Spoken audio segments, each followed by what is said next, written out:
Ibu Sri Mulyani mengatakan hutang Indonesia mampu meningkatkan pertumbuhan ekonomi yang kemudian dipaparkan di depan anggota Dewan di DPR yang logikanya sampai saat ini belum bisa difahami oleh ekonom. Ini cara menghitungkannya digatuk-gatukkan atau bagaimana? Beliau memberi contoh logikanya di mana selama periode 2018-2022 hutang Indonesia naik 206,5 miliar dolar. Dan ekonomi PDB nominal naik 276,1 miliar dolar Amerika atau sekitar 4.751 triliun rupiah. Lalu Sri Mulyani kemudian mengatakan setiap $1 tambahan hutang membuat ekonomi naik 1,34 dolar atau perhitungannya adalah dari 276,1 miliar dibanding 206,5 miliar dolar Amerika. Pernyataan Sri Mulyani ini secara eksplisit mengatakan bahwa hutang merupakan satu-satunya faktor yang membuat perekonomian Indonesia naik. Semua pertumbuhan ekonomi yang sebesar 276,1 miliar dolar itu disebabkan oleh tambahan hutang 260,5 miliar dolar, di mana seolah-olah faktor atau variabel lain seperti konsumsi rumah tangga, domestic consumption, seperti investasi tentunya oleh swasta menjadi tidak berperan sama sekali alias nihil dalam peningkatan pertumbuhan ekonomi. Tentu saja pernyataan Sri Mulyani seperti ini tidak benar. Penggiringan opini pada permainan angka biar bisa terlihat tumbuh begitu,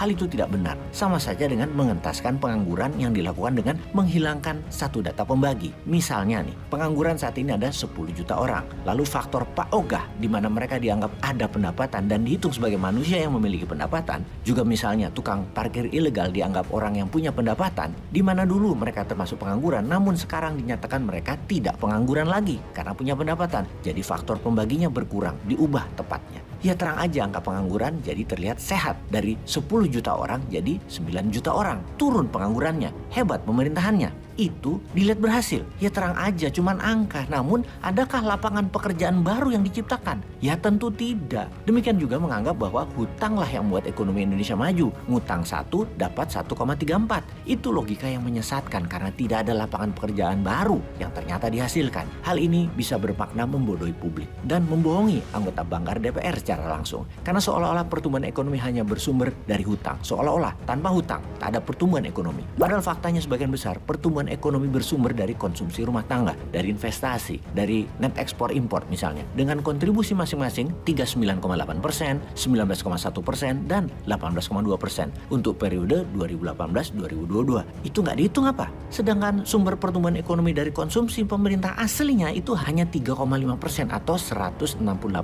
triliun dari total pertumbuhan ekonomi sebesar 4.751 triliun. Dengan konsumsi pemerintahan sebesar 168,2 triliun dan kenaikan ekonomi 4.751 triliun, itu jadinya kenaikan Rp1 konsumsi pemerintah buat naik sekitar 27,2 gitu ya. Yang enggak lah gitu ngitungnya. Yang 4.751 triliun itu dari berbagai unsur yang tidak ada hubungannya dengan utang pemerintah. Mungkin 80%-nya nggak ada hubungannya. Pernyataan-pernyataan dengan logika seperti itu bisa sangat menyesatkan jika tidak dijelaskan lebih lanjut karena banyak faktor lain yang menjadi sumber pertumbuhan ekonomi seperti konsumsi rumah tangga, investasi, dan net ekspor misalnya. Mengikuti logika dari pernyataan Sri Mulyani di rapat bersama Banggar DPR beberapa waktu itu, hal ini harus diklarifikasi lagi. Oleh karena itu, Banggar DPR harus memanggil Sri Mulyani untuk menjelaskan bagaimana cara kerja ekonominya atau model ekonominya dia, yang dimaksud olehnya apa, bahwa setiap X tambahan utang dapat membuat ekonomi naik Y, yang sekaligus memberi notasi dan persamaan model matematikanya. Dimana selama ini kita semua tahu bahwa hutang yang diambil pemerintah kebanyakan bukan hutang produktif yang bisa membuat pertumbuhan ekonomi. Jadi bagaimana bisa hutang yang selama ini dilakukan merupakan faktor utama pertumbuhan ekonomi Indonesia? Apa ini hanya upaya agar masyarakat digiring opininya bahwa hutang pemerintah yang hampir 8.000 triliun